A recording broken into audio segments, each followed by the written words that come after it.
Bonjour à tous. Il est 14 h, un peu plus de 14 h.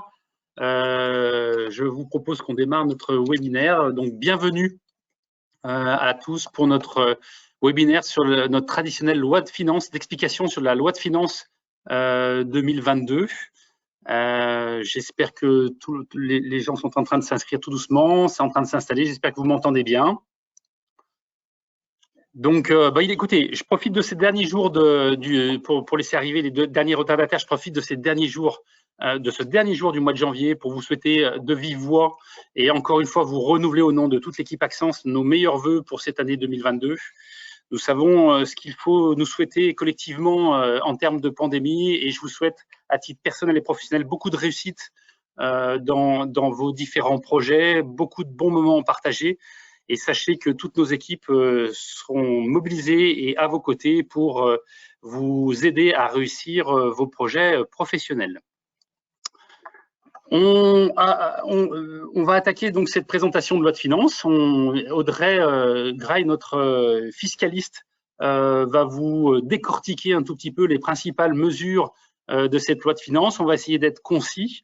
Bien sûr, il ne faudra pas hésiter à réévoquer, si vous avez des questions, ces sujets-là. Alors, avec Audrey, si vous avez des questions pointues sur la loi de finances, sinon avec vos différents interlocuteurs au sein du cabinet Axence, qui pourront, bien entendu, vous aiguiller, vous aider en fonction de vos problématiques personnelles, en fonction des spécificités de cette loi pour vous faire optimiser toutes ces différentes mesures. Nous allons aborder plein de sujets, la fiscalité professionnelle, la fiscalité personnelle. Vous allez voir qu'il y a quelques nouveautés, il y a quelques réformes en profondeur. Je reviendrai tout de suite en préambule sur deux aspects sur lesquels Axence, toutes les équipes d'Axence sont mobilisées et sont en train de travailler sur le fond pour vous accompagner dans ces différentes réformes, je dirais fiscales, comptables de fond. La première mesure, c'est l'obligation. Vous allez voir que c'est évoqué dans cette loi de finances et renforcé par plusieurs textes aussi qui ont eu lieu au cours de l'année 2021. Donc, ils vont être actifs à partir de 2022 et les années suivantes. Le premier sujet, c'est la facturation électronique. Ça va toucher l'ensemble de nos entreprises avec un échelonnement de cette obligation qui va s'étalonner. Audrey vous en donnera un peu plus d'informations de juillet, à partir de juillet 2024, je crois, et ça va avancer sur les années. Mais d'ores et déjà, sachez que nos équipes travaillent à tester une solution technique pour vous aider à répondre à cette obligation qui va encore une fois toucher toutes nos entreprises, qui va avoir des conséquences d'organisation en termes de facturation importantes chez toutes nos entreprises. Et nous sommes dès à présent, et nous serons prêts dès septembre, on espère, pour le second semestre 2022. Nos équipes seront prêtes pour vous accompagner à basculer et à vous aider à anticiper cette nouvelle obligation, puisque toutes les factures devront être faites électroniquement d'ici 3 à 4 ans pour toutes les entreprises en France. Ça, c'est le premier sujet. Et puis, le deuxième sujet, vous allez voir qu'il y a quelques nouveautés aussi. On n'y échappe pas sur l'impôt sur le revenu. Elles sont peut-être même un peu moins importantes que les autres années. Il y a quelques petites réformes sur l'impôt sur le revenu, des rehaussements de seuil, etc., des 2-3 mesures sur les crédits d'impôt. Sachez que, et vous le savez, depuis 2-3 années, il y a eu beaucoup de réformes sur l'impôt sur le revenu. Cet impôt est de plus en plus complexe à réaliser. Sachez que les équipes d'Axence aussi ont mis en place une société de service à la personne pour vous aider et vous accompagner dans la réalisation de vos déclarations d'impôt sur le revenu et pour vous conseiller dans l'optimisation de votre fiscalité personnelle, que ce soit l'impôt sur le revenu ou les impôts sur la fortune immobilière. Et donc, dans ce cadre-là, grâce à notre société de service à la personne, vous allez pouvoir bénéficier des crédits d'impôt qui sont attachés au service à la personne, comme les aides ménagères ou le jardin. Donc, on a cette possibilité maintenant, c'est très récent, de proposer à nos clients en particulier la possibilité de les accompagner dans le cadre d'une mission de service à la personne à réaliser les impôts sur le revenu. Donc, vous allez voir, ces deux sujets vont être repris dans les nouveautés au niveau de cette loi de finances, mais je voulais vous informer en préambule de ces deux nouveautés qui sont importantes, sur lesquelles on mobilise des équipes de la recherche et développement et qui sont destinées à vous accompagner dans ces nouveaux services. On l'espère, tout sera prêt. Donc, pour le service à la personne, c'est dès maintenant. nous sommes prêts. Et pour la facturation électronique, ça sera sans doute sur le second semestre 2022. J'ai perdu déjà pas mal de temps pour vous faire donner ces 2-3 informations. Je vais tout de suite donner la parole à Audrey qui va, bien sûr, nous commenter les différentes mesures de cette loi de finances. Le temps de lui donner la parole. Voilà, pour pas que ça fasse, on va couper le son. Bonjour Audrey. À tous. Donc, suite au préambule fait par Pierre, on va effectivement rentrer dans le vif du sujet et parcourir ensemble les principales mesures de la loi de finances. Donc, pour vous donner un ordre d'organisation, on va commencer par voir ensemble les mesures qui ont été intégrées dans ce que le gouvernement a appelé le plan en faveur des indépendants, parce qu'il touche majoritairement l'entreprise individuelle, mais pas uniquement. Et c'est vrai qu'il intègre des mesures qui vont avoir un impact assez significatif sur la fiscalité qu'on connaît à l'heure actuelle pour l'entreprise individuelle, mais aussi pour un certain nombre de petites entreprises soumises à l'impôt sur les sociétés, en sachant que les seuils sont assez élevés, puisque quand on parle de petites entreprises, on parle d'entreprises qui ont moins de 50 salariés et moins de 10 millions d'euros de chiffre d'affaires. Donc, ça peut quand même concerner un certain nombre de sociétés, y compris assujetties à l'IS. Et puis, on verra des points assez significatifs de réforme en matière de TVA, et notamment pour les opérateurs qui font du commerce extérieur, où on a des réformes importantes. Et on terminera par un point en matière de fiscalité personnelle. C'est vrai qu'on a assez peu de mesures importantes cette année en matière de fiscalité personnelle. Il y a un point que je voulais évoquer avec vous quand même, parce qu'il doit toucher un certain nombre d'entre vous au titre du crédit d'impôt, donc emploi à domicile, pour tous ceux qui font appel à ce type de service à la personne. Donc, on va commencer avec le plan en faveur des indépendants. Et donc, nous, on va parler ensemble aujourd'hui du volet fiscal de ce plan, puisque l'idée du législateur à l'heure actuelle, c'est de réformer le statut de l'entreprise individuelle d'un point de vue fiscal, mais pas uniquement. Et donc, on a tout un volet de réglementation commerciale qui est également en cours d'examen par le Parlement, donc qui n'est pas encore voté, lui, mais qui devrait entrer en vigueur en parallèle des mesures fiscales qu'on va étudier dès le premier semestre 2022.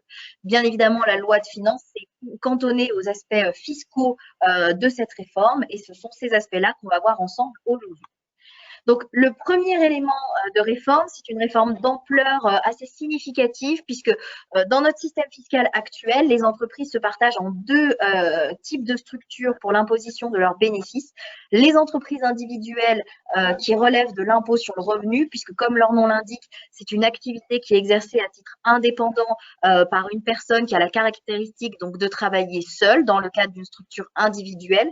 Et aujourd'hui, ces entreprises individuelles relèvent exclusivement de l'impôt sur le revenu, par opposition aux sociétés qui, selon les différentes formes sociales adoptées, peuvent soit également être dans le cadre de l'impôt sur le revenu, ce qui est assez rare, la plupart des sociétés étant, elles, de leur côté, soumises à l'IS.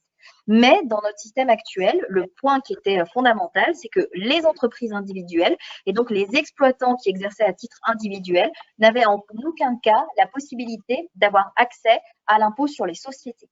Cette mesure-là donc est en cours de réforme puisque la loi de finances pour 2022, et c'est la mesure phare de cette loi de finances, prévoit la possibilité pour les entreprises individuelles d'opter pour l'impôt sur les sociétés et donc de pouvoir avoir accès à cet impôt qui aujourd'hui est limité aux seules personnes morales.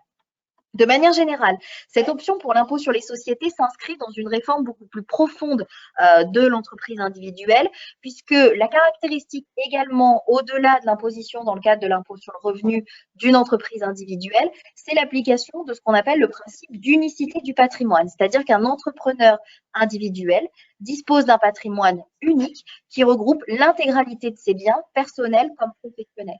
Et c'est pour ça qu'on évoque généralement ce type de forme d'exercice d'activité comme étant, d'un point de vue patrimonial, des formes risquées, puisque ça signifie que l'entrepreneur individuel, quand il crée une activité indépendante, il engage l'intégralité de son patrimoine et que donc il est tenu de répondre de ses dettes professionnelles, non seulement sur ses actifs professionnels, mais également sur les biens qui font partie de son patrimoine privé. Par opposition, encore une fois, à ce qui se passe en matière de société, puisque quand on crée une personne morale, une société, là, on va permettre d'encadrer le patrimoine professionnel qui devient les gages des créanciers, et seulement les biens qui sont à l'actif de la société viennent potentiellement répondre aux dettes professionnelles, alors que le patrimoine des associés, le patrimoine privé des associés, est par principe protégé des créanciers professionnels. Et donc, ce que souhaite le législateur aujourd'hui pour encourager à la création d'entreprises et pas forcément avoir la nécessité de créer une personne morale, c'est de permettre aux entrepreneurs individuels d'avoir accès à cette protection du patrimoine, donc de pouvoir, dans le cadre d'une entreprise individuelle, protéger le patrimoine personnel en créant ce qu'on appelle un patrimoine d'affectation et en affectant donc directement les biens professionnels à l'entreprise qui constitueront donc le seul gage des créanciers. Donc on voit que cette mesure va un peu plus loin qu'une simple mesure fiscale, puisque au-delà d'un aspect fiscal, elle souhaite également prévoir un véritable aspect de protection patrimoniale des biens de l'entreprise individuelle.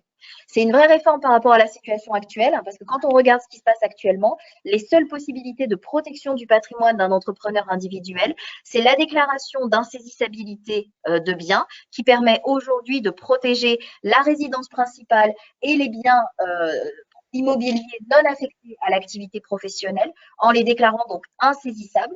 Alors, c'est soumis à de lourdes formalités, puisque c'est une déclaration qui doit être faite devant le notaire et enregistrée, et on se cantonne à la protection du patrimoine immobilier.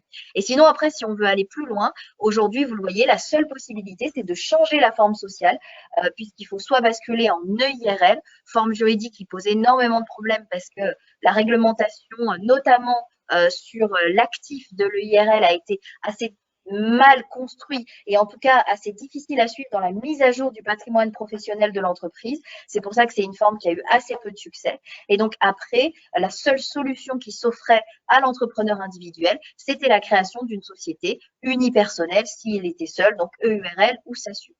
L'objectif de la réforme, c'est de donc plus avoir la contrainte d'être nécessairement obligé de créer une structure EURL ou EARL pour les activités agricoles, mais de pouvoir directement, via l'entreprise individuelle déjà constituée ou créée, opter pour ce qu'on appelle une assimilation à une EURL ou à une EARL, ce qui offrira les protections en matière de patrimoine, comme on l'a vu avec la notion de patrimoine d'affectation, et ce qui ouvrira également accès à l'impôt sur les sociétés. Donc, l'option pour l'assimilation à l'EURL entraînera une cessation d'entreprise. Alors, quand on parle de cessation d'entreprise, c'est bien évidemment limité au domaine fiscal, donc une cessation fiscale de l'entreprise, ce qui veut dire qu'on taxera les bénéfices réalisés jusqu'à la date d'entrée en vigueur de l'option à l'impôt sur le revenu. Et suite à l'option, on basculera dans le champ d'application de l'impôt sur les sociétés, avec la possibilité donc de transférer les biens du patrimoine privé vers le patrimoine professionnel à hauteur des besoins nécessités par l'entreprise et donc par l'actif de l'entreprise. Transfert qui aura des conséquences en matière de plus-value, mais que le législateur a fait en sorte de pouvoir neutraliser avec des reports d'imposition qui s'appliqueront jusqu'à la cession des biens.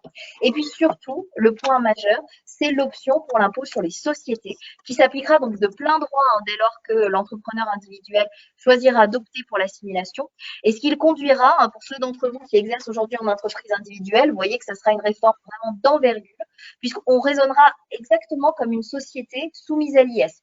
Aujourd'hui, quand on est entrepreneur individuel, on est forcément redevable de l'impôt sur le revenu sur l'intégralité du bénéfice réalisé par l'entreprise, quel que soit le prélèvement effectivement réalisé, la rémunération effectivement perçue par l'entrepreneur individuel.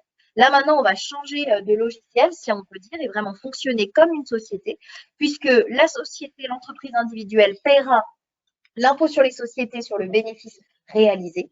Et du coup, l'exploitant individuel ne sera plus redevable de l'impôt sur le revenu que sur la rémunération qu'il aura effectivement prélevée dans l'entreprise, rémunération qui sera déductible pour la détermination fiscale de la société. Et on aura également une imposition des éventuels dividendes qui seraient perçus par l'entrepreneur individuel. Donc, dès lors que cette option sera exercée, on va vraiment raisonner comme une société sans considération de la forme juridique choisie. Donc c'est vrai que ça, aujourd'hui, pour nous, c'est une réforme d'ampleur, hein. C'est vrai que les entreprises individuelles constituent un tissu très important dans le nombre d'entreprises aujourd'hui en exercice en France. Et c'est vrai que leur ouvrir la voie à l'impôt sur les sociétés, ça peut être une option pour leur amener beaucoup plus de flexibilité au niveau fiscal. En tout cas, pouvoir piloter la répartition de l'impôt entre la structure et le dirigeant, ce qu'on fait aujourd'hui en société et ce qui n'était pas possible en termes d'entreprise individuelle. Et ça ouvre la voie à ce pilotage, y compris sans avoir à créer de personne morale. Donc, bien évidemment, pour avoir aujourd'hui un effet, enfin, en tout cas, une appréciation sur l'effet de cette mesure, il faut qu'on attende l'entrée en vigueur du volet réglementation commerciale, puisque les deux réformes vont aller ensemble et vont constituer le statut de l'entreprise individuelle. Donc, il va être important de voir comment ça va se construire d'un point de vue droit commercial. Mais c'est une réforme qui peut vraiment ouvrir de fortes possibilités en matière fiscale, parce que si le volet commercial est bien construit, on peut vraiment avoir des opportunités pour certaines entreprises individuelles aujourd'hui de changer de régime fiscal et vraiment avoir un pilotage du régime fiscal pour les créations futures. Donc, ça va apporter beaucoup plus de souplesse en ayant une forme un peu moins lourde que la personne morale qu'on peut connaître aujourd'hui. Autre mesure importante du plan en faveur des indépendants. Alors là, on va parler de deux mesures qui vont fonctionner, enfin, qui ont vocation à fonctionner ensemble en touchant les deux parties d'une opération, puisqu'on va parler maintenant de deux mesures qui ont vocation à s'appliquer à la cession d'entreprise. Le constat qui a été fait par le législateur en préparation de cette loi de finances, c'est que compte tenu de la période qu'on traverse actuellement, de plus ou moins sortie, si on peut le dire, de crise sanitaire, en tout cas, on l'espère, de fin de crise sanitaire, et de reprise d'activité économique, la crainte qui a été détectée, c'est une difficulté au niveau des mécanismes de cession d'entreprise qui pourrait être un petit peu altérée pour deux raisons. Pour des repreneurs qui auraient un petit peu moins confiance en l'activité économique future et qui du coup seraient moins tentés de reprendre des entreprises, et puis des cédants qui auraient peut-être du mal à valoriser et à vendre leur entreprise sur une valeur normative, on va dire, non retraitée des 2-3 derniers exercices qui ont pu être un petit peu plus compliqués en raison de la crise sanitaire. Parallèlement à ça, une reprise économique qui se fait dans des conditions un peu difficiles, surtout dans certains secteurs d'activité très impactés par des pénuries de matières ou par des hausses de matières premières. Tous ces éléments étant donc susceptibles d'avoir un impact sur la continuité de l'activité de certaines entreprises. Et la crainte, c'est de voir certaines entreprises fermer, à défaut pour des cédants d'arriver à trouver des repreneurs. L'idée qui a été poursuivie donc avec ces deux types de mesures, c'est de mettre en place des dispositions fiscales qui vont avoir vocation à plus ou moins compenser des difficultés d'exploitation. L'idée étant de se dire que si un acquéreur d'entreprise a une rentabilité un peu moindre sur les premières années d'acquisition, mais que par certaines dispositions fiscales, on arrive à limiter son résultat imposable et donc à limiter son impôt sur les bénéfices, il y aura une forme de compensation avec un rendement peut-être un peu moins important, mais aussi une fiscalité moins importante. En juin, on va le voir sur des charges non décaissées, donc sur des charges d'amortissement. Et à l'inverse, pour un cédant d'entreprise, à limiter un petit peu l'imposition de la plus-value de cession d'entreprise, là aussi, ce qui peut permettre de compenser, si on peut le dire, un prix de cession un petit peu en deçà des espérances qu'aurait un dirigeant, sachant que sa fiscalité sera aussi moins forte, ça peut constituer une forme de compensation. Donc, on va voir ces deux mesures-là qui ont vocation à fonctionner ensemble. La première, donc ça va être celle qui s'applique côté acquéreur, où la législation crée un régime temporaire d'amortissement du fonds commercial. Alors ça concerne quoi? Ça va concerner les acquisitions de fonds commerciaux qui vont avoir lieu entre le 1er janvier 2022 et le 31 décembre 2024. Les fonds qui sont acquis vont donner lieu à un amortissement, donc une quote-part du prix d'acquisition qui sera annuellement déduite du résultat imposable dans la limite de ce qui est admis sur le plan comptable. Puisque le principe, en fait, c'est qu'à l'heure actuelle, comptablement, il est déjà possible, dans certaines conditions, d'amortir les fonds de commerce. Ces amortissements sont aujourd'hui non déductibles sur le plan fiscal. Ça veut dire que la dotation qu'on constate comptablement aux amortissements doit faire l'objet d'une réintégration, donc n'est pas prise en compte pour déterminer le résultat fiscal.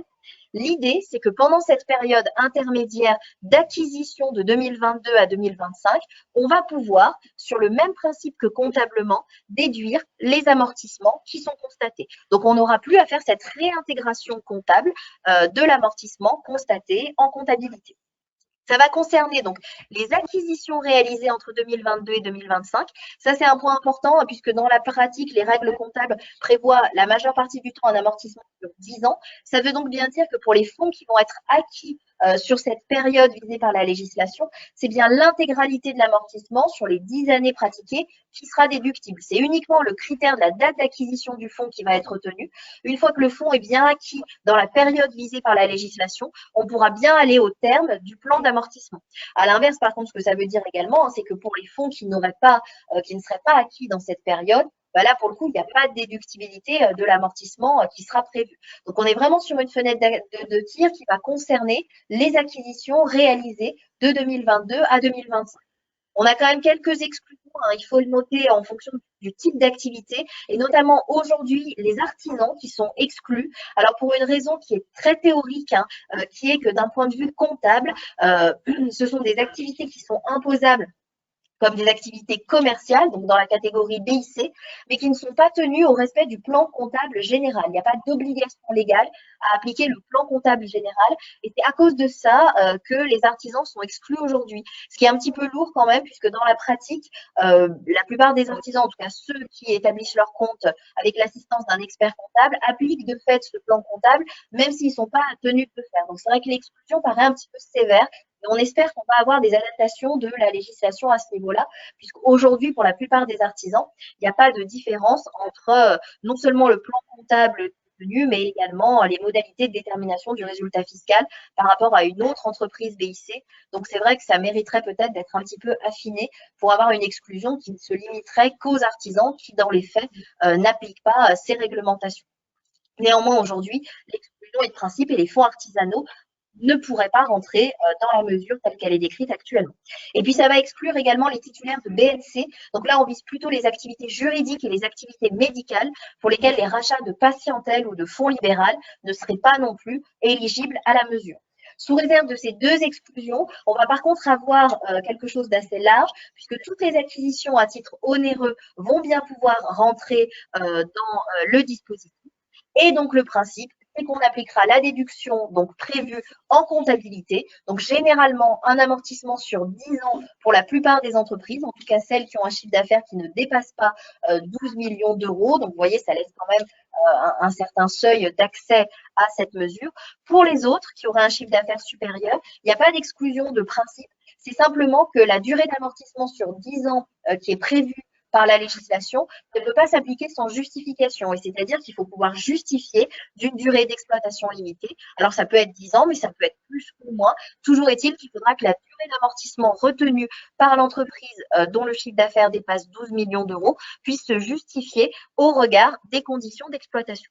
Si ces conditions sont remplies, la dotation aux amortissements comptabilisés sera déductible du résultat fiscal. Et donc, on voit bien l'effet de levier qu'on a sur le résultat, c'est que l'amortissement, c'est une charge non décaissée, puisqu'on finance le prix d'acquisition du fonds, mais annuellement, on n'a pas de charge à proprement parler qui impacte la trésorerie. Et pour autant, donc actuellement, un fonds qui était acquis à l'actif devait se gérer en termes de financement, mais donnait lieu à aucun impact sur le résultat fiscal, alors que là, dans le cadre de cette mesure, on aura chaque année une quote-part du prix d'acquisition du fonds qui viendra diminuer le résultat fiscal et donc avoir un effet positif sur l'impôt. Ça, comme je vous le disais, il faut bien avoir à l'esprit qu'on est sur une mesure temporaire. Et donc, parallèlement, par contre, le législateur clarifie bien la position générale sur la notion d'amortissement du fonds de commerce qui, en dehors de cette mesure temporaire et vraiment liée au contexte économique actuel, va devenir par principe non déductible. Ça veut dire quoi? Ça veut dire que pour tous les fonds qui ont été acquis avant le 1er janvier 2022 ou qui seront acquis après le 31 décembre 2025, on prévoit expressément que les dotations aux amortissements qui seront constatées sur le plan comptable, puisque la législation comptable le permet et même dans certains cas l'impose, ne pourront pas venir en déduction du résultat fiscal. Donc là, on retrouvera le régime actuel de devoir réintégrer cette charge et donc de ne pas avoir d'impact sur le résultat fiscal par rapport à l'acquisition d'un éventuel fonds de commerce. Donc, il y a un vrai effet de levier avec une vraie incitation à procéder à des acquisitions de fonds sur cette période pour pouvoir optimiser le coût fiscal de l'acquisition du fonds de commerce.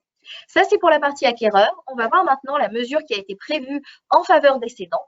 Donc, en faveur des cédants, bien évidemment, quand on cède une entreprise, l'imposition qui s'applique, c'est ce qu'on appelle la position sur la plus-value, c'est-à-dire que l'exploitant individuel ou le dirigeant d'entreprise est imposable sur la plus-value générée par la vente, c'est-à-dire sur la différence entre le prix vendu, le prix de vente de l'entreprise et le prix à laquelle il l'avait acquis.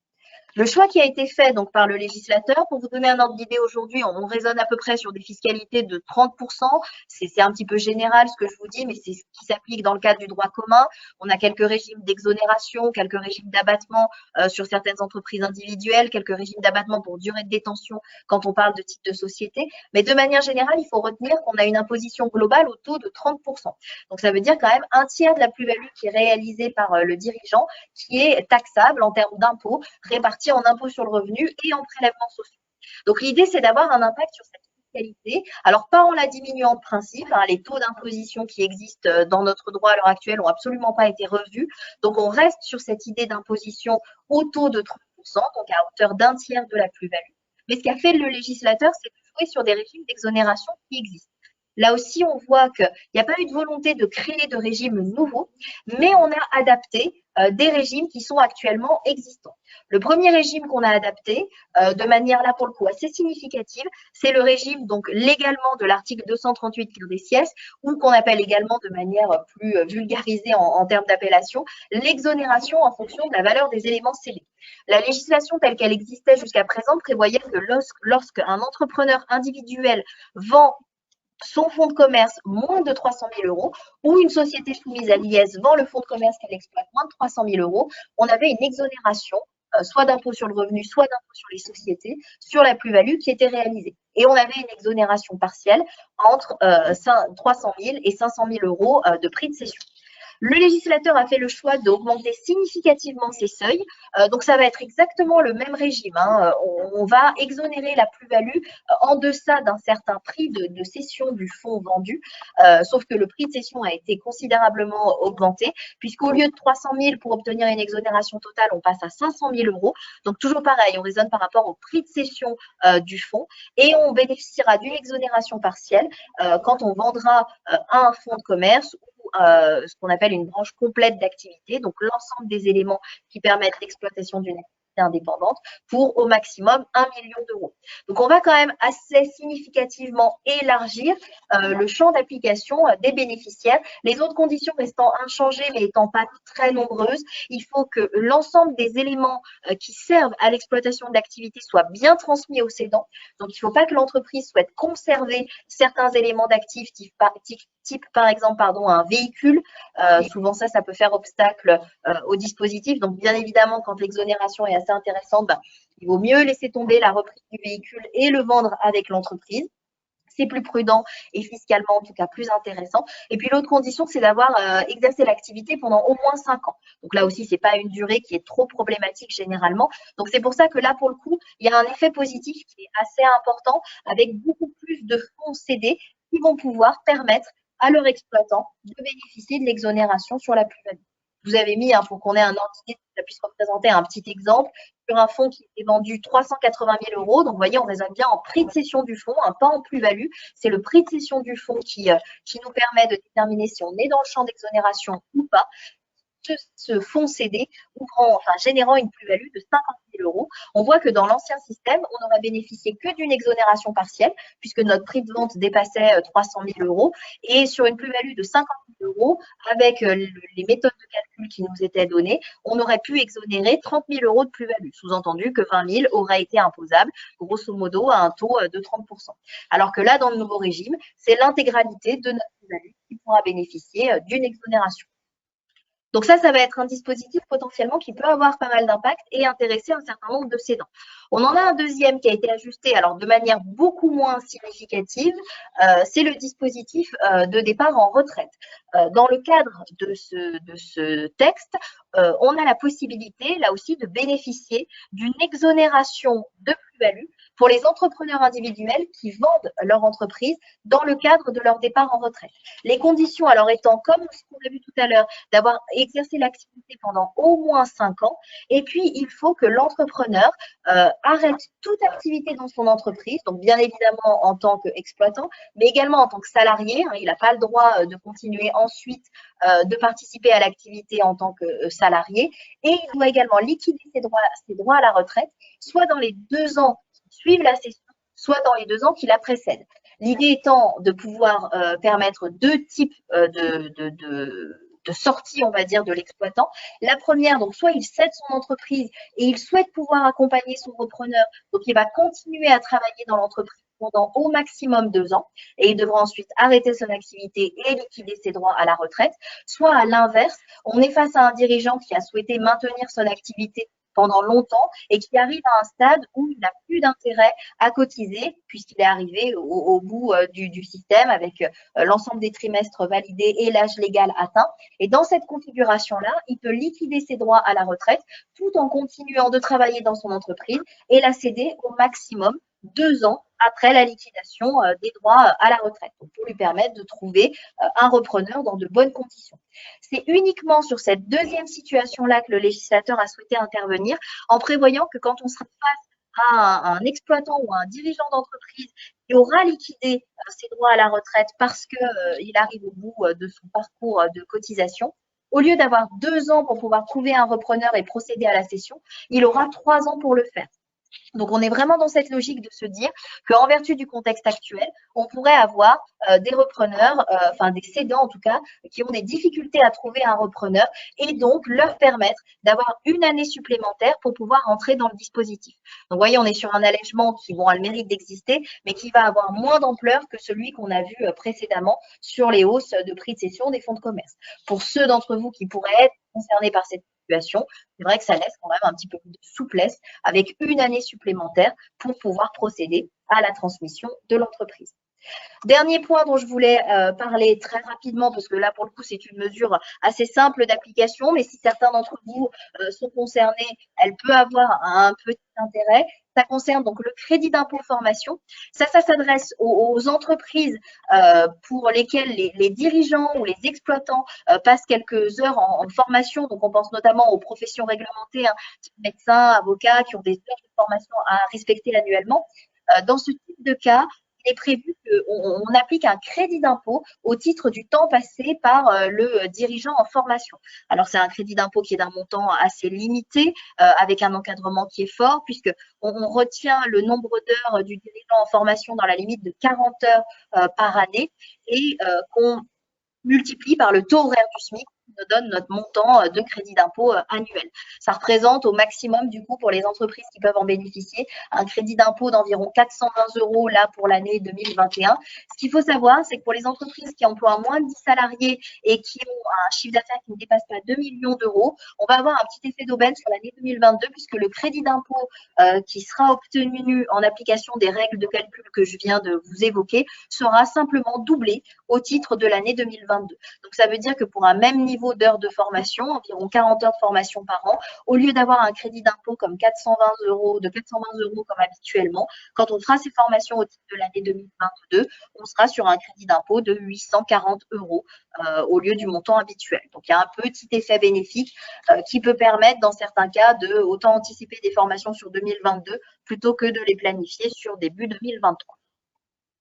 Voilà pour cette partie-là qui concernait donc essentiellement l'entreprise individuelle avec quelques mesures un peu élargies et qui a vocation, donc on est plutôt sur des mesures favorables cette année, avec plutôt l'idée d'améliorer dans le sens du contribuable la détermination du résultat fiscal ou la détermination des résultats de cession d'entreprise. On va voir maintenant quelques mesures en matière de TVA. Alors là, pour le coup, qui n'ont pas forcément autant de bienveillance, on va dire, envers le contribuable et qui ont plutôt vocation à mettre en place quelques contraintes complémentaires dans l'entreprise. La première dont on va parler, alors là pour le coup, on n'est pas du tout sur une nouveauté de la loi de finances pour 2022, contrairement à ce que j'avais évoqué l'année dernière, hein, pour ceux qui suivent ce webinaire de manière traditionnelle, c'était la mesure phare, hein, de la loi de finances de l'année précédente, la mise en œuvre de la facturation électronique pour toutes les entreprises, avec un calendrier par contre de mise en route différencié selon la taille de l'entreprise, mais en tout cas, toutes les entreprises étaient concernées. Donc, j'en ai reparlé parce que c'est vrai que c'est vraiment une réforme de fond pour les entreprises assujetties à la TVA aujourd'hui. Vous allez le voir, il y a un lien avec le prochain sujet qu'on va aborder, mais je voulais quand même profiter de cette intervention pour refaire un petit point sur le calendrier, d'autant qu'il a été un petit peu ajusté, et puis sur les obligations qui vont découler de cette réforme et qui vont vraiment être importantes, puisque donc à partir du 1er juillet 2024, je vous rappelle que l'ensemble des assujettis vont devoir être en capacité de recevoir des factures électroniques. C'est là que se trouve le petit ajustement de calendrier, hein, puisque l'année dernière, on était sur le 1er janvier 2024. Compte tenu des problématiques sanitaires, on a eu un petit décalage, mais enfin, vous voyez que ça reste quand même limité. Pourquoi toutes les entreprises devront être en capacité de recevoir ces factures? Parce qu'à partir du 1er juillet 2024, les grandes entreprises vont avoir l'obligation d'émettre uniquement des factures électroniques. Donc, on pense par exemple à des entreprises comme Orange, comme EDF, qui nous concernent tous plus ou moins. Il va bien falloir que toutes les entreprises soient en capacité de recevoir les factures de ce opérateur. Et c'est pour ça que tout le monde devra pouvoir recevoir à partir de cette date. Et puis, l'obligation de transmission va concerner également assez rapidement l'ensemble des assujettis à la TVA, puisqu'au 1er janvier 2025, on aura toutes les entreprises dites de taille intermédiaire qui vont basculer dans l'obligation de télétransmission. Quand on parle d'entreprises de taille intermédiaire, on vise des entreprises qui ont plus de 250 salariés et qui font un chiffre d'affaires supérieur à 50 millions d'euros. Et on aura notre dernière date d'application qui sera au 1er janvier 2026 et qui cette fois prévoira que l'ensemble des entreprises, sans aucune considération de seuil, devront émettre des factures électroniques. J'en profite également pour vous rappeler qu'en termes de flux d'émissions, donc pour les factures émises par l'entreprise, c'est une obligation qui est double. Il y a non seulement la transmission de la facture au client qui devra être faite sous format électronique, alors bien évidemment pour les transactions entre assujettis à la TVA, les factures adressées à des particuliers ne sont pas concernées par cette réforme. Et puis on a également une obligation de transmission des données de facturation à l'administration. Donc ça veut dire qu'en plus d'émettre une facture électronique à l'attention du client, les données de facturation, donc a priori mensuelles en même temps que la déclaration de TVA de l'entreprise, seront également transmises à l'administration fiscale. Donc, c'est vrai que c'est vraiment une réforme d'ampleur pour deux raisons. C'est qu'elle concerne vraiment l'ensemble des entreprises sur des modalités de transmission de factures qui sont très innovantes par rapport à ce qui est admis aujourd'hui, hein, puisque je vous rappelle qu'aujourd'hui, on a encore la possibilité de faire des factures sous Word, sous Excel, tant est qu'elles comprennent bien toutes les mentions obligatoires. Il n'y a pas de limitation aujourd'hui des formats admis par principe. Donc, on voit qu'on est quand même sur une réforme de fond d'envergure et qui concerne l'ensemble des assujettis et qui arrive assez vite, puisque vu l'impact que ça représente sur la gestion de l'entreprise, 1er juillet 2026, c'est une date qui paraît pas si lointaine que ça quand on voit l'envergure de la réforme. Donc, bien évidemment, comme Pierre le soulignait, beaucoup d'opérateurs aujourd'hui travaillent sur la mise à disposition d'outils qui vont permettre à l'entreprise de se mettre en conformité avec la législation, mais ça va avoir un impact certain sur la gestion et sur l'ensemble des paramétrages des données de facturation. C'est vrai que c'est pour ça qu'il ne va pas falloir attendre le dernier moment pour s'y préparer. Nouveauté donc de la loi de finances pour 2022 qui avait été, alors je ne sais pas si c'était une omission volontaire ou non l'année dernière pour pas effrayer tout le monde, mais l'année dernière on n'avait pas prévu dans la législation sur l'obligation de passer en facture électronique les sanctions qui s'appliqueraient pour les entreprises qui ne respecteraient pas cette nouvelle législation.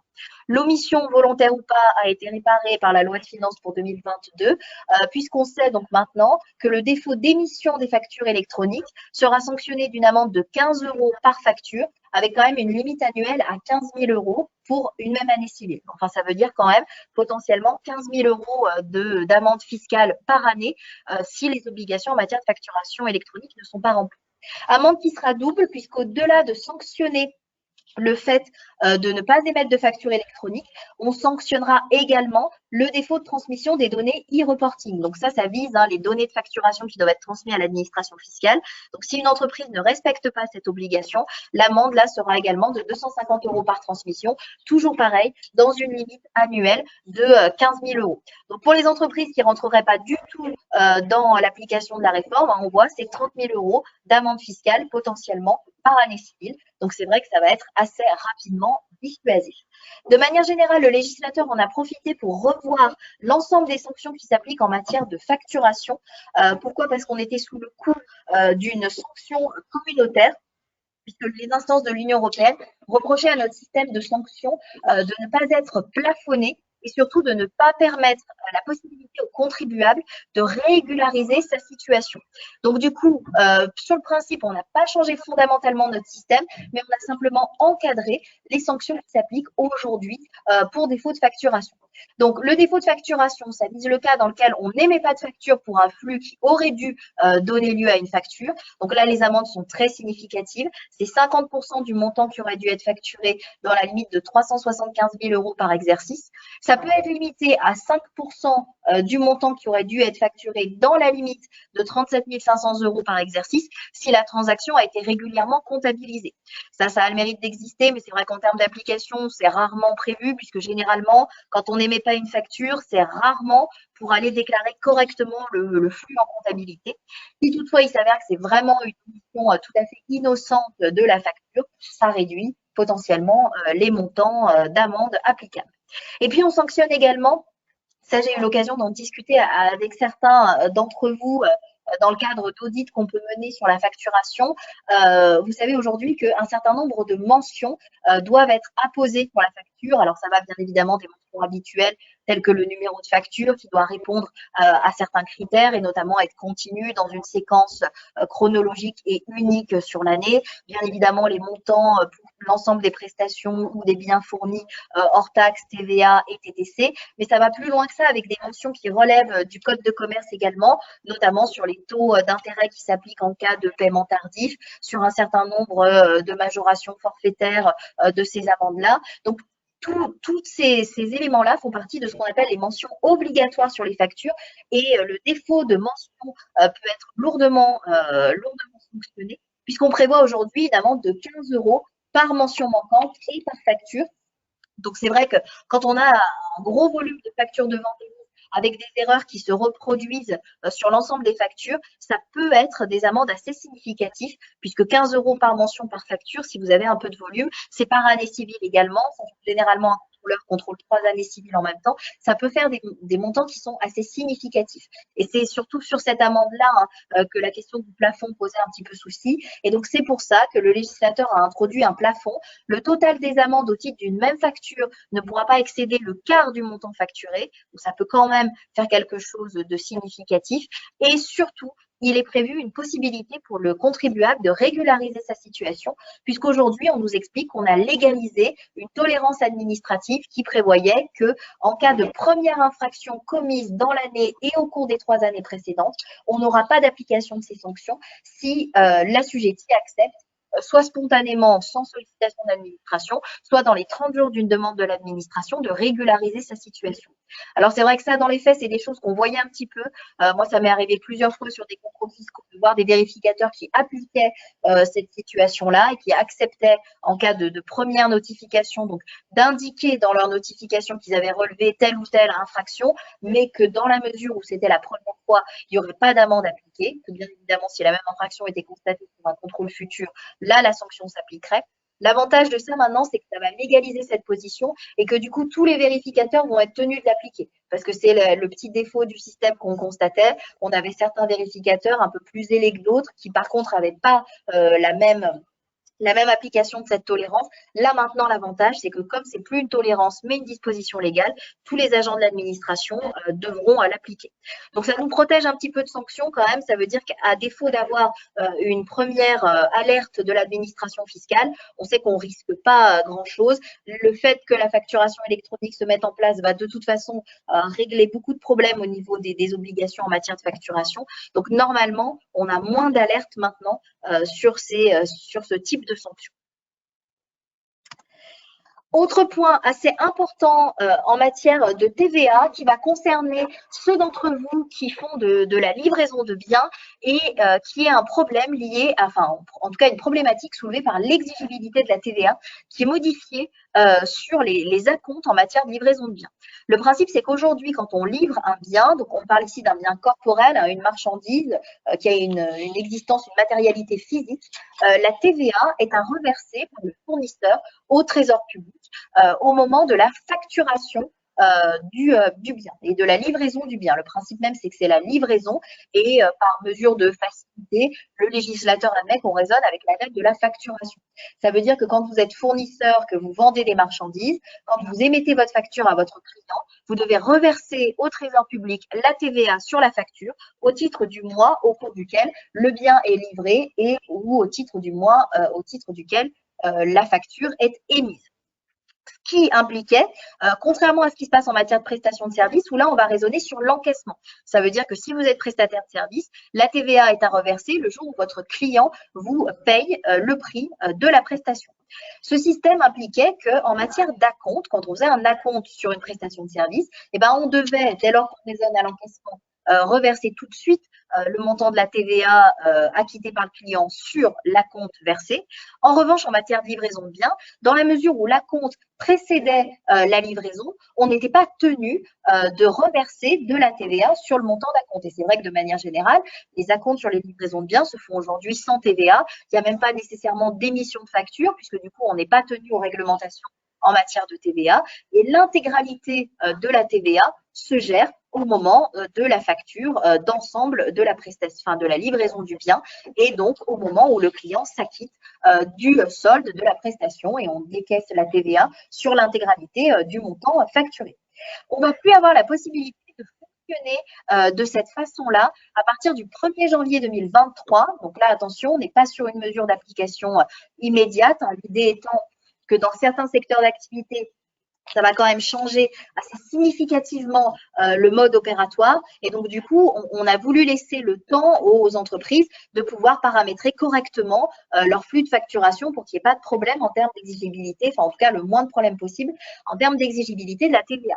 Maintenant, il est prévu que même en matière de livraison de biens, dès lors qu'on aura l'encaissement d'un acompte, le fournisseur sera tenu de reverser la TVA, alors uniquement sur le montant de l'acompte, hein, mais que dès lors qu'on aura un acompte d'encaisser, la TVA sera immédiatement exigible sur cet acompte, indépendamment de la date de livraison de la marchandise.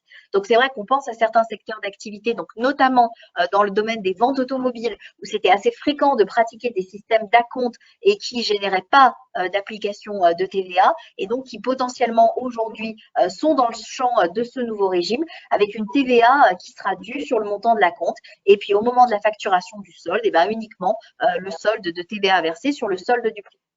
Ça veut dire quoi? Ça veut dire que ça va impliquer pour tous ces flux-là d'émettre une facture d'acompte pour pouvoir liquider le montant de la TVA sur l'acompte et puis ensuite émettre une facture de solde où on aura uniquement la TVA qui apparaîtra sur le solde versé par le client. Alors, ce qu'il faut noter quand même, je voulais préciser parce que j'ai trouvé que la justification qui était apportée par le législateur était un petit peu particulière puisque ce qui est prévu, enfin, ce qui est indiqué dans la loi de finances, c'est qu'on fait cette mesure pour prévoir des gains de trésorerie pour certaines entreprises. L'idée étant de dire, alors là, on se place côté client, mais quand vous êtes client et que vous achetez un bien, si vous êtes vous-même assujetti à la TVA, vous avez la possibilité de déduire la TVA sur le montant qui vous est facturé par votre fournisseur dès lors que la TVA est exigible chez lui. Et ce que nous dit le législateur, c'est que donc en matière d'acompte sur des livraisons de biens, les clients assujettis à la TVA ne pouvaient pas déduire la TVA puisque le fournisseur n'en reversait pas. Ce qui est vrai. Mais d'un autre côté, comme le fournisseur ne reversait pas la TVA, bah, généralement, il ne lui la facturait pas non plus, il ne lui la facturait même pas. Et comme les acomptes sont calculés par rapport au montant hors taxe, la facture était moins importante. Donc, il n'y avait absolument pas d'impact négatif en termes de trésorerie. Et en plus de ça, la mesure concerne aujourd'hui l'ensemble des factures qui sont émises. Donc, ça veut dire qu'on vise tout autant les factures faites à l'attention de particuliers. Hein, pour l'instant, il n'y a pas d'exclusion. Et on vise également les cas dans lesquels la TVA n'est pas récupérable pour X ou Y raison en fonction de la situation du client. Donc, il y a bien un objectif de trésorerie, hein, mais ce n'est pas du tout un objectif de trésorerie positif pour le client, c'est simplement un objectif de trésorerie pour le trésor public, puisque lui, par contre, il va accéder plus rapidement au reversement de la TVA collectée, puisque l'ensemble des opérateurs qui factureront des livraisons de biens devront, dès l'encaissement de la compte, reverser une partie de la TVA sur la vente de marchandises qu'ils réalisent. Donc, il y a bien un effet trésorerie, mais il n'est pas positionné au niveau de l'entreprise, à mon sens, il est plus positionné au niveau de l'administration fiscale. Ça, c'est pour les motifs du législateur, mais c'est vrai que par contre, pour ceux d'entre vous qui sont concernés, c'est une évolution qui est importante. Alors, n'hésitez pas à revenir vers nous pour essayer de cadrer au maximum l'application de ce dispositif. Je vous rappelle, on a un peu de temps puisque on parle des factures qui vont être émises à compter du 1er janvier 2023, donc c'est pas tout de suite. Mais c'est vrai que pour les organisations qui vont devoir être modifiées, n'hésitez pas si vous avez besoin, si vous avez des questions ou si vous avez besoin d'assistance pour qu'on essaye de préparer cette transition au mieux pour faire respecter au maximum les obligations en termes d'échéance de TVA. Dernière mesure qu'on va aborder en matière de TVA, qui est double, qui touche les opérateurs qui font des opérations de commerce extérieur. Donc, on va parler ici de deux flux. On va parler donc de tout ce qui concerne les opérations hors UE, c'est-à-dire donc l'acquisition de marchandises dans des États tiers à l'UE, puisqu'on va le voir, hein, uniquement le flux d'importation est concerné par les réformes. On n'a pas de réforme pour ceux qui vendent, hein, donc les exportations, on va continuer à fonctionner en exonération de TVA, ça ne change pas, mais on a une réforme pour l'importation. Et on verra, on a également une réforme pour les flux dits intracommunautaires, donc là qui sont réalisés au sein de l'UE, et cette fois pour les vendeurs. Donc, on va commencer par l'importation. Donc là, on parle d'entreprises qui achètent des marchandises dans des États tiers à l'Union européenne. Jusqu'à présent, ce type d'entreprise, donc votre fournisseur hors UE, vous établissez une facture sans TVA et la TVA sur l'acquisition de la marchandise était liquidée auprès de l'administration des douanes au moment de ce qu'on appelait le dédouanement de la marchandise. Donc, le passage en douane de la marchandise, on payait les éventuels droits de douane quand il y en avait et puis la TVA à l'importation.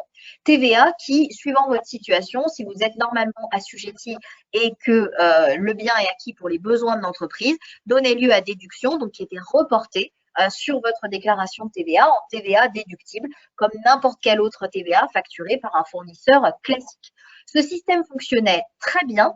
Néanmoins, on a une évolution qui est là pour le coup assez immédiate, puisque ça s'applique pour les opérations réalisées à compter du 1er janvier 2022. Donc, ça veut dire que ça impactera pour la première fois la déclaration de TVA de janvier 2022 qu'on va déposer donc en février 2022. On a un changement de ce système, tout simplement parce qu'on a un changement de compétence administrative où ce n'est plus la douane qui va être compétente pour recouvrer la TVA à l'importation, mais l'administration fiscale, donc la DGFiP, qui rentre en compétence à partir du 1er janvier 2022.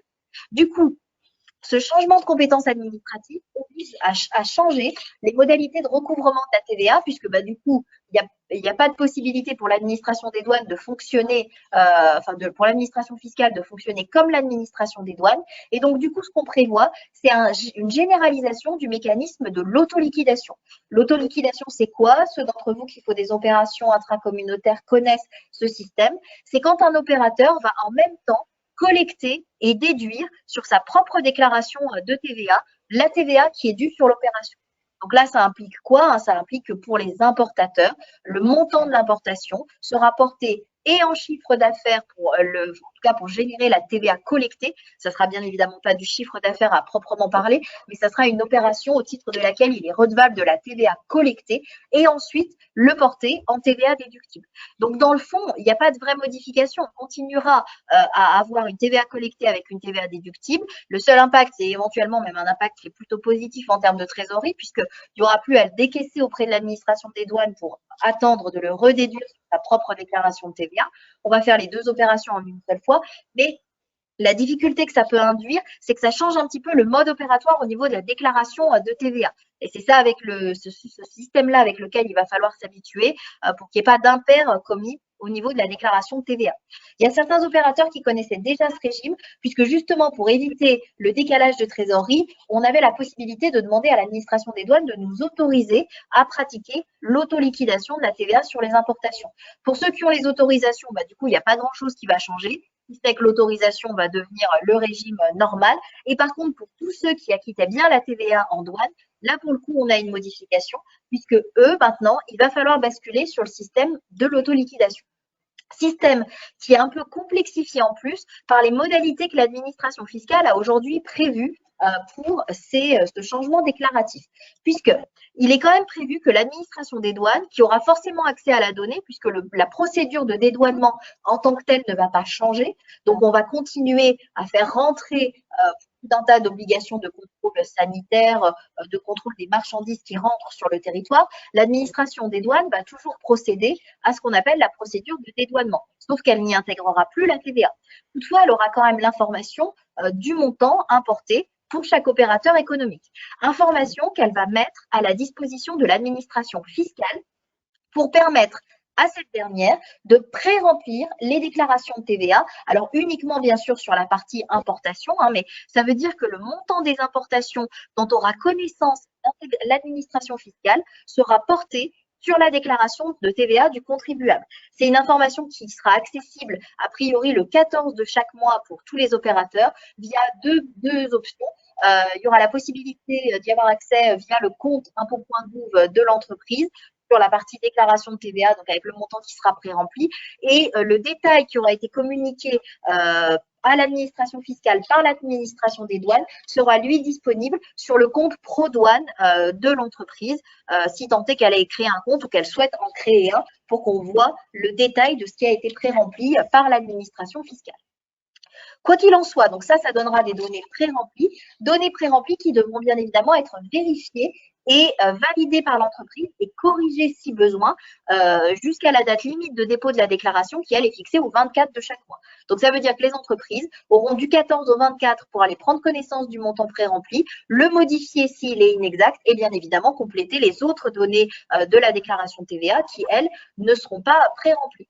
Ce qui est important de voir sur cet aspect-là, c'est que alors, bien évidemment, on est ici sur une problématique d'échange d'informations entre administrations. Pour le voir dans d'autres domaines, notamment avec l'URSSAF, c'est pas toujours très opérationnel et surtout pas au début. Et donc là, il y a une véritable crainte de l'administration de ne pas être en capacité de pouvoir faire un pré-remplissage correct et exhaustif, notamment au début de la mise en place de la réforme. Et c'est pour ça qu'il a été intégré dans la législation une précision très importante, qui est que les entreprises ont la responsabilité de la vérification des montants pré-remplis et de leur exactitude. C'est-à-dire qu'une entreprise qui ne contrôlerait pas les montants pré-remplis et ne les corrigerait pas serait considérée comme responsable de l'erreur du coup de déclaration réalisée et pourrait en subir les conséquences. Les conséquences, donc, c'est ce qu'on appelle les amendes en matière de défaut d'autoliquidation qui existent déjà pour l'intracommunautaire.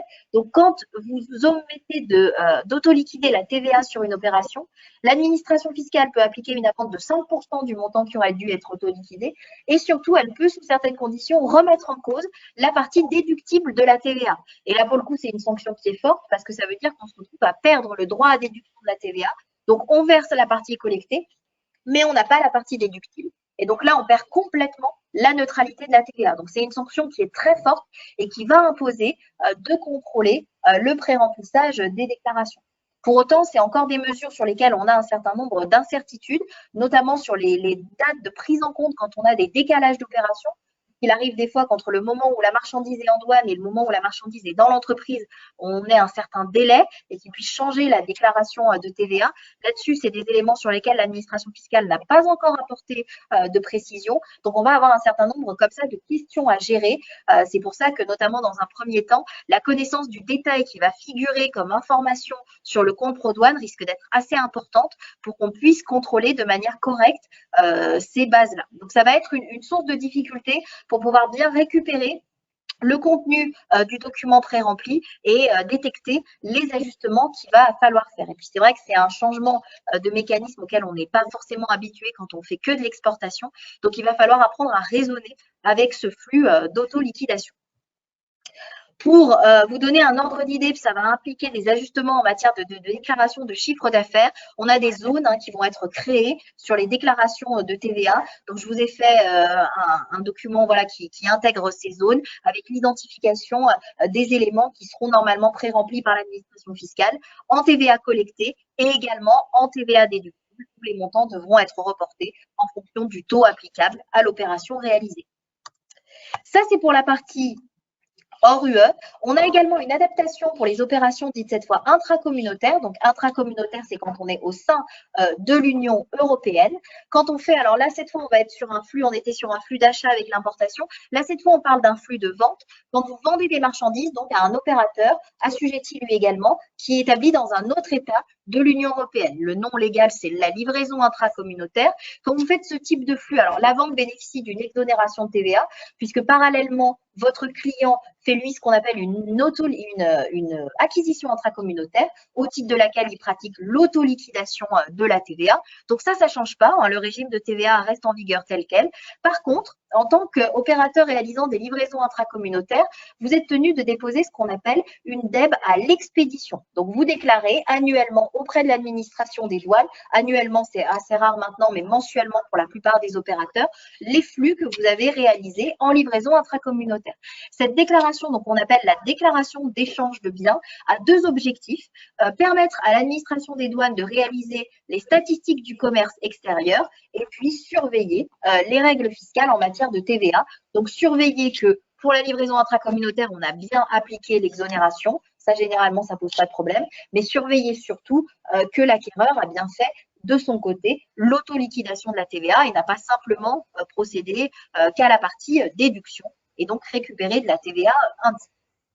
Pour pouvoir faire ce double objectif, en fait, les mentions de la DEB avaient été prévues de telle façon qu'on avait des mesures qui servaient aux statistiques du commerce extérieur. Ça concernait par exemple les nomenclatures douanières, les poids des marchandises, l'information des pays de provenance, des modes de transport utilisés. Toutes ces informations-là servaient à l'établissement des statistiques du commerce extérieur. Et puis le deuxième objectif, était poursuivi, enfin, a été réalisé avec l'obligation de prévoir des mentions qui étaient cette fois propres à la TVA, donc notamment la valeur de la marchandise, le numéro de TVA intracommunautaire du client. Même chose, on est là contraint à cause d'un changement de compétences, puisque les obligations en matière, enfin en tout cas les conséquences de la DEB étaient donc assumées uniquement par l'administration des douanes jusqu'à présent, alors que maintenant on a découpé la compétence administrative. C'est-à-dire que l'établissement des statistiques du commerce extérieur reste du domaine de l'administration des douanes, mais par contre la surveillance du respect des règles fiscales en matière de TVA bascule à l'administration fiscale.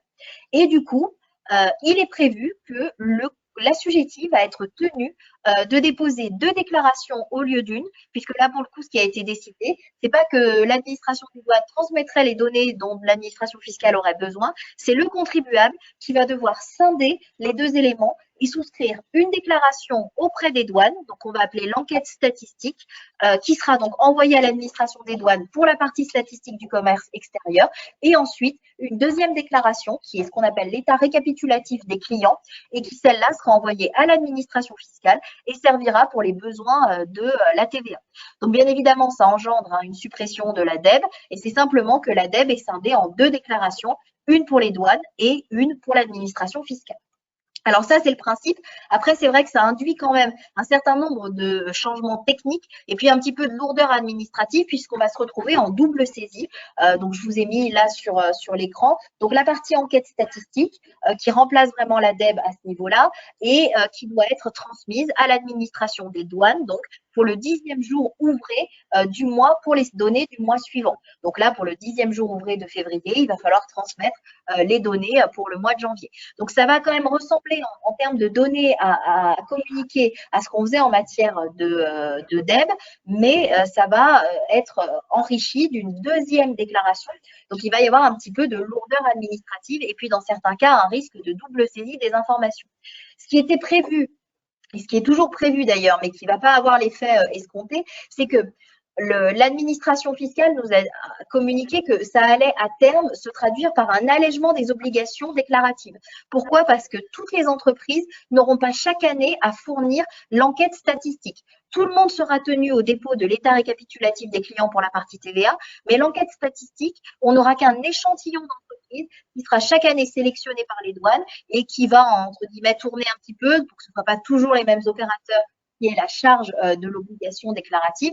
Et donc, c'est seulement cet échantillon d'entreprises qui sera annuellement différent qui devra souscrire l'enquête statistique. La problématique, c'est que du coup, ça ne va pas être suivi d'effet immédiatement, puisque l'administration des douanes a communiqué que pour 2022, ils n'avaient pas eu le temps, compte tenu de la date d'entrée en vigueur de la loi de finances pour 2022, de procéder à l'établissement de l'échantillon. Et donc, du coup, cette année, toutes les entreprises qui ont déposé une DEB en 2021 sont tenues de faire et l'enquête statistique et l'état récapitulatif des clients. Donc là aussi, il y a eu un petit peu une mauvaise communication entre les administrations parce qu'on nous a vendu un allègement d'obligations déclaratives et puis en fait, vu le calendrier, eh ben, du coup, il n'y a pas d'allègement du tout et toutes les entreprises sont cette année tenues par les deux déclarations. C'est vrai que c'est pas, en termes de communication, ça n'a pas été très bien fait entre l'administration des douanes et l'administration fiscale. Et puis, une fois qu'on aura souscrit son enquête statistique, on basculera donc sur l'état récapitulatif des clients. Donc, il faudra bien que les entreprises aillent saisir les deux déclarations. Et cette fois, sur la partie état récapitulatif des clients, on sera sur les mentions utiles en matière de TVA. Donc, notamment tous les numéros d'identification des acquéreurs et vendeurs et puis les valeurs des marchandises. Donc, il y a certaines mentions qui vont se retrouver deux fois sur les deux types de déclarations, notamment la valeur de la marchandise. C'est pour ça qu'a priori, il va y avoir une possibilité de pré-remplissage de l'état récapitulatif des clients à partir des données qui auront été communiquées dans l'état statistique. Donc, il y aura une manipulation à faire pour que le pré-remplissage se fasse. Et du coup, on n'aura que les éléments appartenant uniquement à la TVA à aller ressaisir. Mais c'est vrai que ça alourdit un petit peu les deux déclarations. Alors par contre, en termes de mode de fonctionnement, on reste sur le même mécanisme avec le portail ProDouane, alors qui a été renommé pour l'occasion, qui maintenant s'appelle le portail DevWeb, mais c'est un peu le même principe. Les identifications sont maintenues, donc pour tous ceux qui étaient déjà inscrits, il n'y a pas de nouvelle inscription à aller faire, et les deux procédures vont bien être identifiées, donc normalement, il n'y a pas de possibilité de passer à côté de son obligation déclarative. C'est vrai que j'emploie un peu des précautions en termes de langage, parce que malgré tout, on n'a pas pu voir encore les adaptations sur le portail, vu que les mises à jour sont en train de se faire. Donc, on est toujours un petit peu craintif, mais logiquement, il n'y aura pas de possibilité de passer à côté. Ça sera bien précisé donc en termes de notice et puis en termes de notification que les deux déclarations doivent être souscrites. C'est vrai que comme ça, à première vue, on attend de voir un petit peu dans la pratique comment ça va se passer, mais ça alourdit un petit peu le système pour les entreprises, pour des considérations qui, pour nous, n'ont pas d'impact. On reste redevable des mêmes données. C'est simplement parce que les administrations compétentes se sont scindées en deux qu'on alourdit la charge déclarative pour les assujettis. Voilà pour la TVA. Donc, vous voyez plutôt des mesures un peu plus contraignantes pour les opérateurs qui vont être concernés. On va terminer très rapidement sur la fiscalité des particuliers, très rapidement parce qu'on n'a pas de mesure de fond. On a quelques ajustements de barème, mais de manière là aussi assez récurrente et puis pas sur des niveaux de modification qui sont très forts. Donc, on réajuste le barème de l'impôt sur le revenu de l'ordre de 0,4%. C'est des choses qu'on voit très fréquemment. Un point alors qui est hors loi de finances, mais je voulais quand même vous en toucher deux mots parce que vous pouvez être concerné soit à titre personnel, soit en tant qu'employeur. On nous a annoncé la semaine dernière, c'est Jean Castex qui a fait cette annonce, la remise à jour du barème des indemnités kilométriques.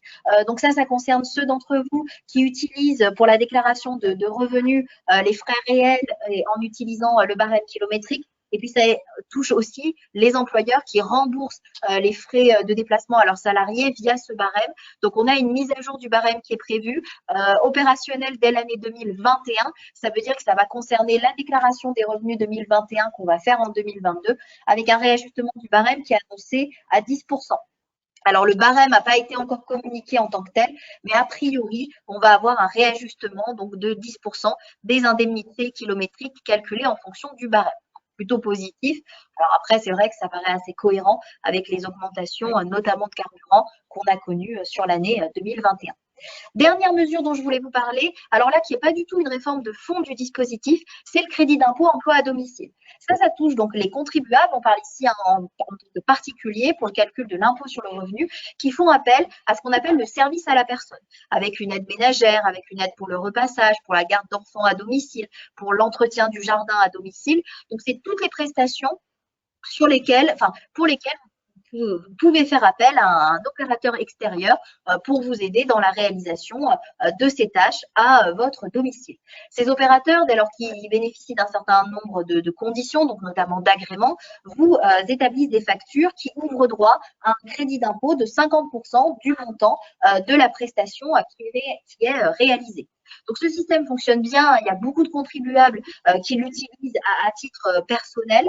Le petit défaut qu'on pouvait y voir et qu'on évoquait depuis plusieurs années, notamment avec la mise en place du prélèvement à la source, c'est qu'on a quand même un petit décalage entre le moment où on paye la prestation, donc pour l'intégralité de son montant, et le moment où on récupère le crédit d'impôt, donc quand on fait la déclaration des revenus. Donc là, par exemple, quand on parle de 2021, vous avez potentiellement payé un salarié à domicile ou des prestations de service à la personne à domicile en 2021 et le crédit d'impôt ne sera récupéré qu'en 2022, au moment où on établit la déclaration des revenus, donc en mai prochain, et puis le préfinancement qui s'applique en janvier pour certains d'entre vous. Donc c'est vrai qu'il y a un petit décalage avec une avance de trésorerie qui est faite par le contribuable. On en parle d'autant plus depuis le prélèvement à la source. Pourquoi? Parce que le taux de prélèvement à la source ne prend pas en compte les réductions et crédits d'impôt, contrairement à ce qui se passait avant avec la mensualisation. Donc c'est vrai que ce phénomène d'avance, on ne le connaissait pas trop avant le prélèvement à la source, puisque les mensualisations tenaient compte du crédit d'impôt de l'année précédente, donc c'était un moindre mal, alors que là maintenant, l'impôt, le prélèvement à la source étant calculé sur l'impôt brut, c'est vraiment une avance pure et simple qui s'applique.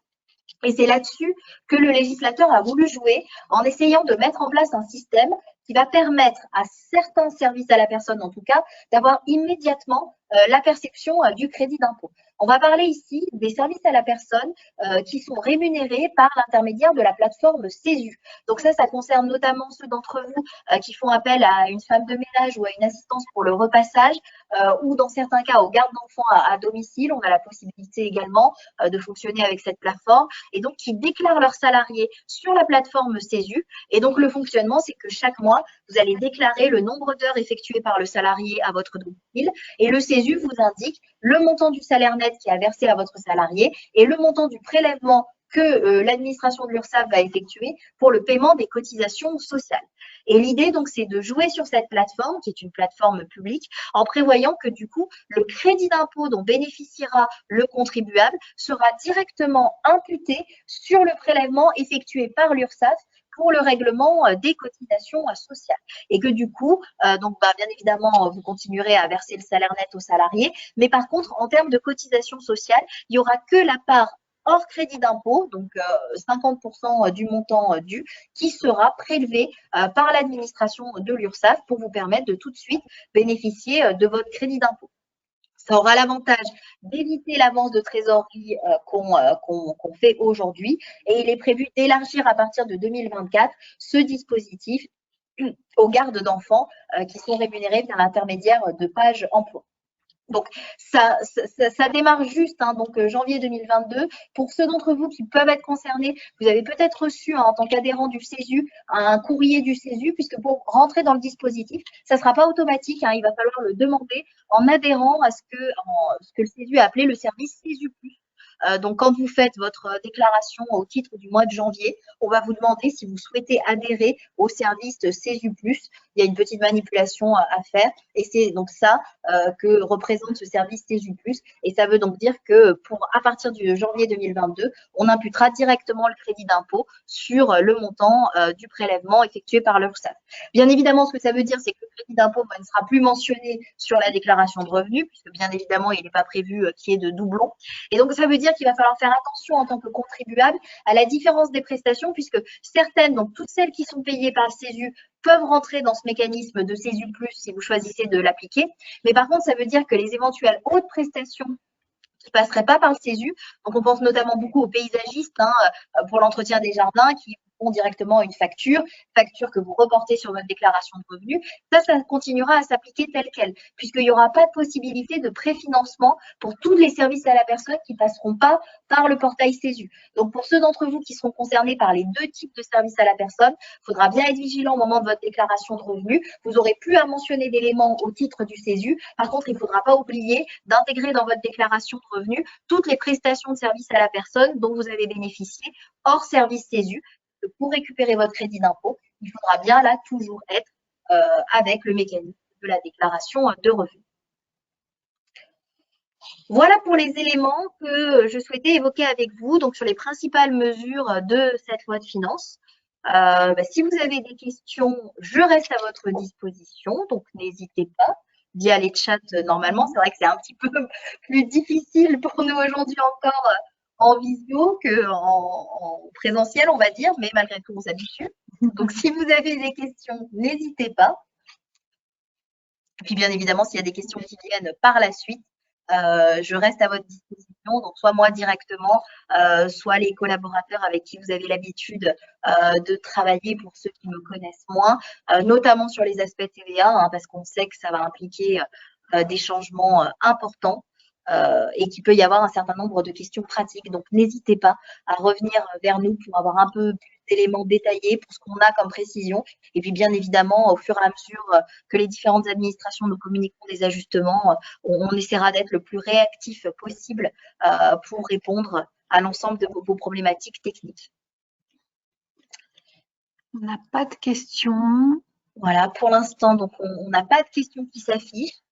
Donc, écoutez, sauf à ce que des questions interviennent, je vous propose de mettre un terme à la réunion. On vous mettra à disposition le support qui vous sera communiqué pour pouvoir être relu, repris calmement et à tête reposée.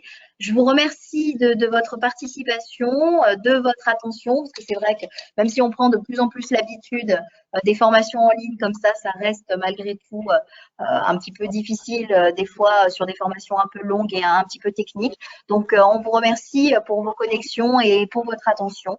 Et puis, on reste à votre entière disposition pour vous aider sur la mise en place de toutes ces nouveautés. Merci beaucoup. Bon après-midi. Au revoir.